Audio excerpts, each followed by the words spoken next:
Hello, I'm with Ron Kurtz. Hi, Ron. Hiya. How are you, Serge? Hi. So this conversation, we're going to talk maybe a little bit more about you personally and your role. And just before starting the recording, I was sharing with you that sense of seeing you as somebody who has a lot of pleasure from self-discovery and from sharing the pleasure of self-discovery with others. Okay. There is, for me, a great pleasure in the work and in just helping find a way to bring something out of the person's unconscious that we can resolve and have them feel pretty well. There's another step. Once the issue is resolved, it means that they can take in a kind of emotional nourishment or mental nourishment that they weren't able to take in before. And it's very much like somebody in the desert getting a cold glass of water. It tastes that good, if you waited all your life for something. A simple example would be somebody who has a chronic underlying fear. That a lot of people have something like that. And now suddenly they feel safe. Suddenly they realize, in this place, I'm safe. It feels marvelous. It is, as you say, pleasurable. Yeah, it feels marvelous. And there's this analogy of somebody who's been in the desert and has a cold drink to have. So something that you've been needing, and also something that is so necessary. Yeah, for, to have a complete life, to be available for something that you weren't available for, a good thing that you're available for now that you weren't available before. That's the goal of the work, to find those things. And so that goes with your not wanting to approach things from a point of view of medicine, pathology. Right. I think of it as, I don't want to get too technical, but I think of it as old adaptations that haven't been re-examined. You had some situation, probably in your early life, that you had to build protection around, and you still have that going when you don't need it anymore. And I see that all the time. And so, how has it evolved for you? Oh, let's see. Now, which you said it, and I don't know which it evolved. The whole thing. The whole thing. Well, it's a big thing. There were lots of big steps. Since I started out, basically imitating the medical model that I had been acquainted with, and eventually I tried some things, and some events happened that changed my mind about something, and piece by piece, I evolved into what I do now. And the big evolutions were realizing, first of all, that I didn't need to take a history, that I didn't need to try to ask a lot of questions or find out about this person. I could find out about them by looking and listening to the tone of voice. I didn't have to follow the words very much. Once in a while, a key word comes up. And then I learned about loving presence. I learned about how to put myself in a state of mind that automatically finds something pleasurable about the person, something that evokes good feelings in me, and that those good feelings are communicated non-verbally from my limbic to their limbic, So if I'm in a state where I really feel good about this person, instead of looking for their pathology, for example, that affects them. That changes the context for them. They have a friend, and not only do they have, they don't have to think about this. This just happens at the physiological level. Not only do they have a friend, because I'm doing things that demonstrate some subtle things too, that I understand what's going on. they have a friend who is intelligent enough to follow them, to understand what's going on. And that's a great context to work from. A friend who understands them and who's intelligent enough to follow them and provide the context and yeah. So those are big evolutions for me. And then I learned a couple of things about very, very important things about using silence, when to watch the client so you know when they need you to be silent, when they need me to be silent. That's very important because it gives them a chance to find their way. And the way they'll find their way is these spontaneous impulses will come up, which really direct the process for me. I typically follow whatever comes up spontaneously in the client. Do something with it. You know? And I guess the last thing, I've always known this, but there's a taboo in general academic psychology about comforting clients, about touching them, and, well, I do that all the time. Not personally, because I have assistants who do that, so that is very significant, very important. It's one of the things that was missing during these early adaptations. Nobody comforted this person. Yeah. So there is a sense of extending the setting as one where there is this comfort. Yeah. And when you talk about mindfulness, what I notice as I see you work is that you don't spend a lot of time telling people what mindfulness is, but you create it with your presence so that people get it through the resonance, through the context you provide. Right. Including the tone of voice, the pace. Yeah. The tone of voice, the pace. I also can watch for the external signs of mindfulness in the other person, so that when I'm doing that, I can begin to see when they're being mindful.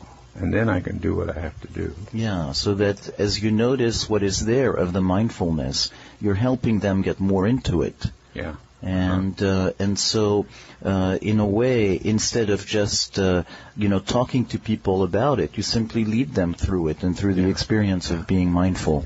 It's a little bit like a dance. Yeah. Where I know the dance, and I'm kind of dancing with them until they get it. I got that from Feldenkrais. Okay, so but the dance there is that as you notice these indicators, it helps you to be more in tune with them, and as you are in tune with them, and you slow the pace and you bring it to that more mindful thing, they in turn are more able to follow your pace. Yeah, that's true. Yeah, it's a beautiful experience on that level, it's more intimate. The distance evaporates when I work. Yeah.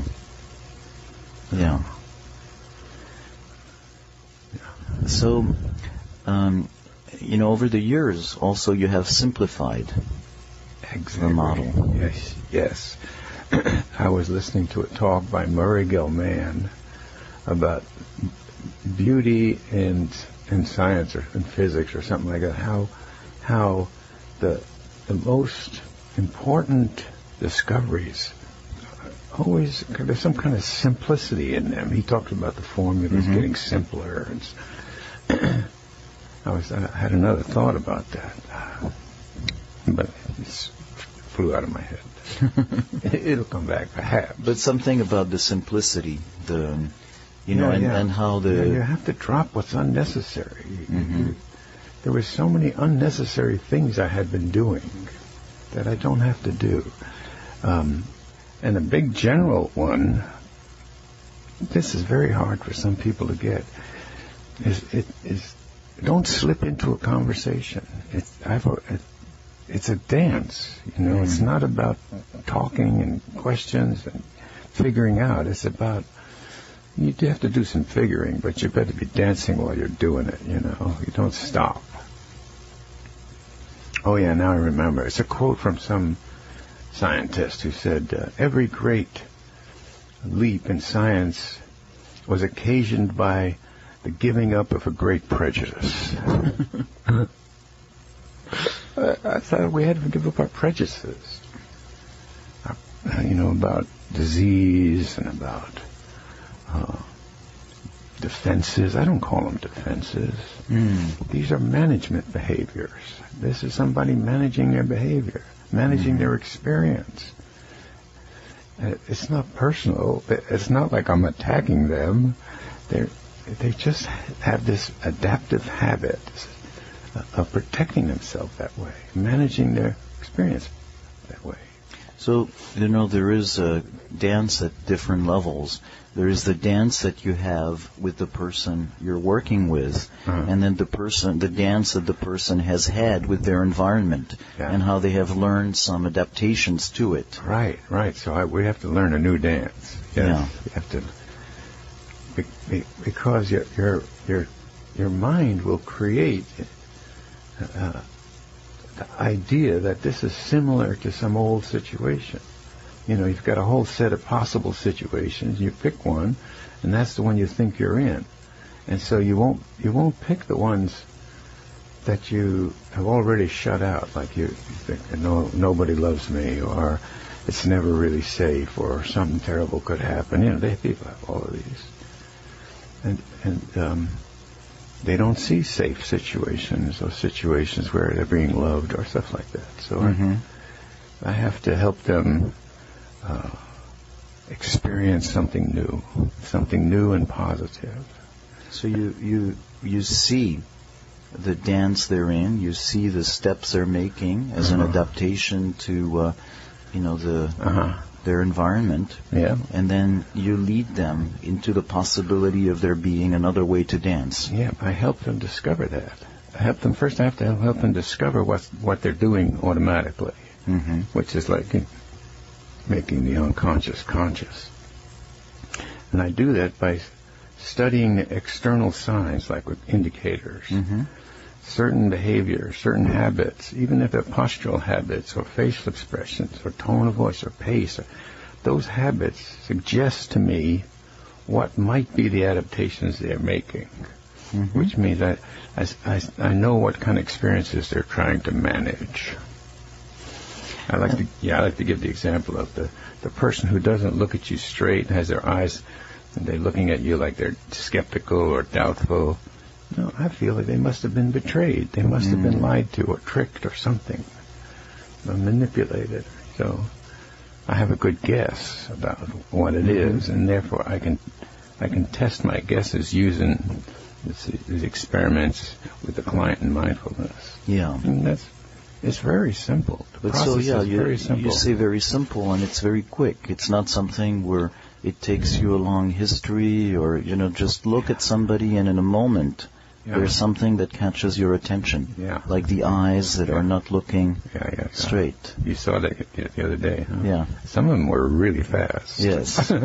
Yes. But it's possible if you practice thinking that way and working that way, they become obvious. These indicators become obvious. Everybody's got one. Nobody's in neutral out there. Yeah. If he is, he's a Buddha. Follow him around. Borrow some peace of mind. But so very quickly, you get an indicator, and that indicator gives you a guess, and it's not a diagnosis; it's a guess. And so it's always tested as a guess. Yeah, but I have a lot of experience with indicators, so it's probably a good guess. Probably a good guess. Yeah. Yeah.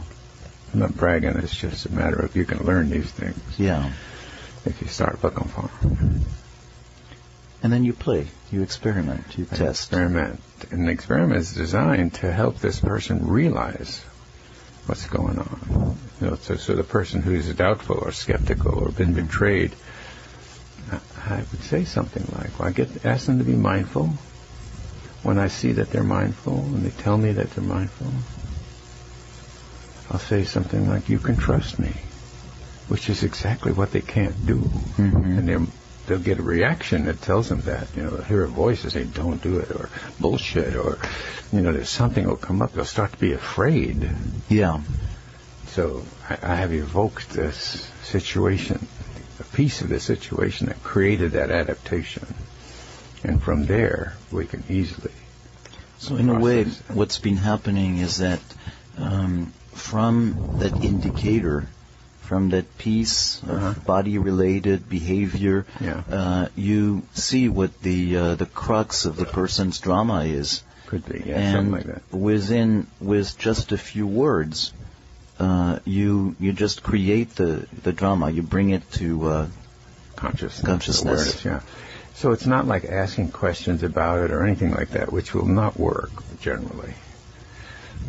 You do an experiment in mindfulness, the person has a reaction, if it's a good experiment, accurate, and they can't doubt the reaction. They could doubt my words. I could tell them, well, I think you're afraid. I don't think you trust people. Oh, yeah, I trust people. You know, you could do that for days. Yeah. But once they see their own reaction, there's no doubt. It's not like there's no argument.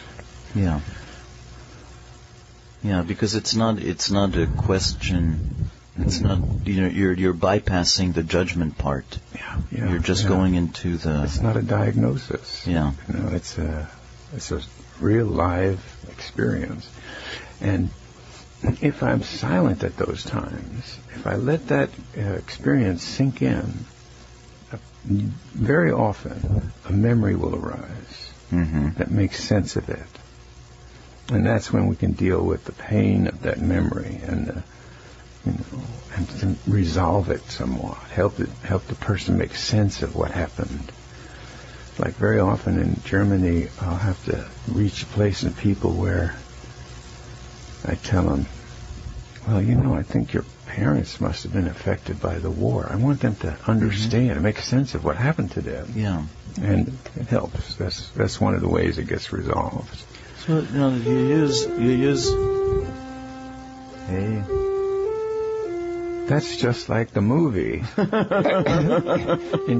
Are you getting messages from outer space? I don't. That's an encounter. That's a close encounter. It's a very yes. But so for the ship. It's a perfect accompaniment to that notion of making sense. You were using that expression of making sense, and I related to this notion of self-discovery. Self-discovery, So you discover this memory, and there's situations, because it may be more than one similar situation, that created your behavior. That created your adaptation, which is now running your behavior.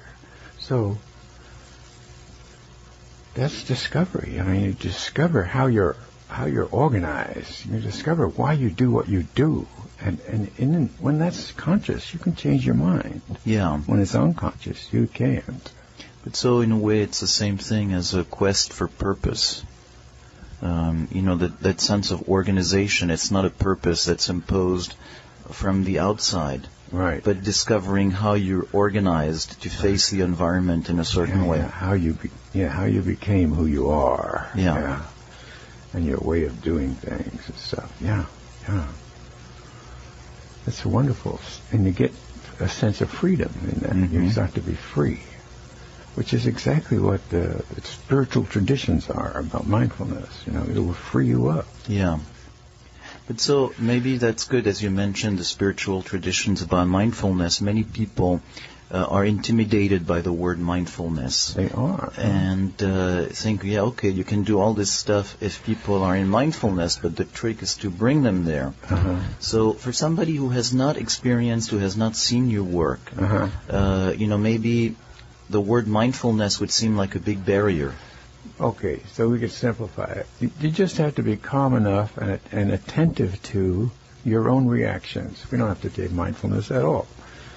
If you're calm enough and studying or available to notice your reactions, which means you have to relax your activity. You can't be busy doing something if you're going to notice your reactions. That's all they need to do. You don't have to spend 6 hours sitting in meditation. Yeah. That helped me right there. That's clear, simple. Yeah. So just enough to notice, enough, just quiet enough to just pay attention to what's happening. Right. And what happens spontaneously? What happens? What is evoked automatically from these little experiments? And I notice you don't necessarily use the word mindfulness when you talk to people. You talk about noticing what's happening. Yeah. It's not necessary for two reasons. One is that's easy. It's much easier to understand if you explain it in simple terms. Mm-hmm. And I can watch them and see. I can pace them a little bit and watch when they get mindful. There are signs of mindfulness. Mm-hmm. So in a way, I don't have to use the word. So in a way, what's more important is your own mindfulness as a therapist, as a presence, and the ability to observe your own and other people there. Yeah, I have to be present for everything that happens in the sequence. I have to watch all the changes. So there's a kind of presence you have to have. When I talk about loving presence, it's necessary to be really glued to what's going on right now. Yeah. With you and them. So that loving presence is another definition, another way of focusing or maintaining or staying in that state of mindfulness as a therapist. Yeah. I never equated those, but that's close. Mm-hmm. Presence is definitely part of mindfulness. Yeah. Maybe compassion too. Maybe I have to think about it some more. So, in your own journey of getting there, can you think about people or experiences or events that you can think now as building blocks? I made a long list last night because I have to give a talk. I'm not going to talk. I'm just going to say thanks. But I was looking for those significant people and what they did. Well, several of them, from back in graduate school, several of them encouraged me. One was to go to group therapy. Another one was to do workshops with her, Stella, and several people encouraged me that way. I did workshops with lots of different people over the years as a co-therapist or a co-workshop leader. And one really big event, I think the event that sealed my fate, was a workshop I did as a participant with Will Schutz at San Francisco State. I was excited for weeks. I knew that's what I wanted to do. I watched what he did, and I knew I wanted to do that. And I made that decision right then, and have pursued it ever since. So what was it in that experience that was so powerful? Well, it was totally different from what I would have expected from psychotherapy, It had experiments. He'd have people try things out. He had us do exercises, these kind of experiential exercises. And I just got so excited. It was so much fun. And it was so fascinating to watch him work. It was dramatic. And I just knew I didn't want this same dry, conversational stuff. I had read Freud when I was 14, and I said, this is not the stuff. I knew even then that he had more variables than he had data points. He could explain anything. Right. But he was having fun doing it. He was having fun, and he had some good insights too. He was a good man, but it wasn't science as much as it could have been. And now it's getting very scientific. I like that. And then another guy named Ken Lux, who I went to graduate school with, who was a psychologist and a psychotherapist, he encouraged me. He set me up in private practice, and that's when I first started doing therapy for a living. And that led to one thing after another. Finally, I wrote this book with Hector Prestera about body reading, and which I learned somewhat from John Parakos. I went down and took him photographs, and he'd read them for me, and I could see what he was saying, and I knew those people. They were my patients. But I remember from that John book, was a big influence. The idea also that you were describing the exchange of information between the various people you were doing, the other therapists, and the sense of looking at each other's photographs, or looking at, and of paying attention to it both in terms of a subject, but also of the emotions that were brought up. Right. So that the sense of experimenting with your own yourself as a sensor. As a sensor. Yeah. We did a lot of that in the trainings. Yeah. What is your reaction when you see this, or when somebody says that? Or if I have people close their eyes and get mindful, and I have somebody else standing there, and I have them just open their eyes for a moment and close their eyes again and notice their reaction to that. So what's your reaction? You have to sensitize yourself to getting that kind of information and doing it consciously. We do it unconsciously all the time. Yeah. But to do it consciously, that makes you, that puts you in a position to really work with people. Is this thing still jumping? Yeah, no, it's working. It's still alive. It's still alive. Another sensor, another indicator. Super. So is it, we're getting close to the end here? I think so. Yeah. I think we could know any time. Maybe say a few words to end it. Find whatever needs to be said at this moment. Well, I'm thinking now of, I don't know how much more refinement I will discover in this method, but I know that I want to write more. I have about 500 videotapes. Wow. And I'm going to do another 100 this summer, and I have a very, very professional camera guy. So I'll do lectures and sessions. I have a big library of these things, because I want to leave this body of material as my legacy. I have 1,000 pages of writing, that I want to clean that up, and I want to get this material archived somewhere. SBGI has offered to do that. So that will my older years.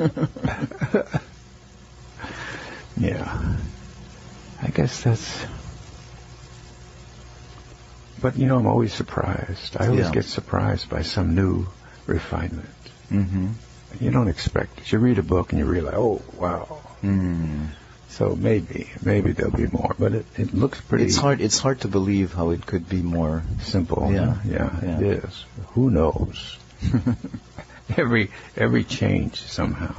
Yeah.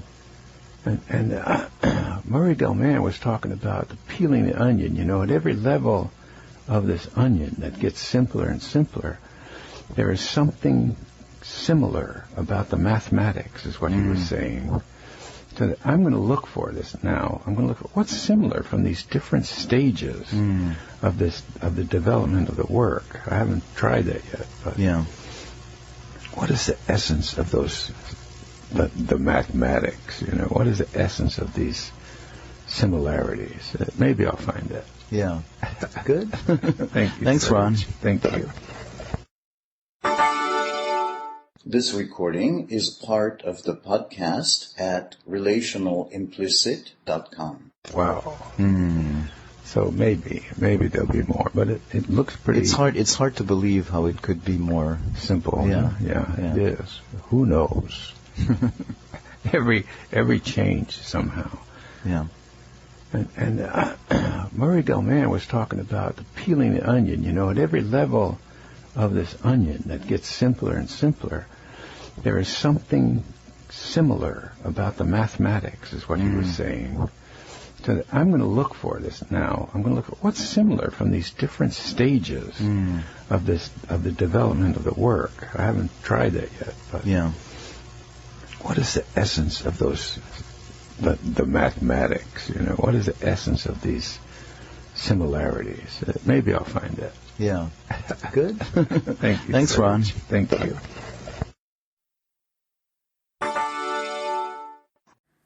This recording is part of the Proactive Mindfulness podcast. We explore how to be more present and engaged in our lives and how to make lasting change. This is a contemporary take on mindfulness, informed by embodied therapy and the polyvagal theory. You can find more articles and videos on the website proactivemindfulness.com.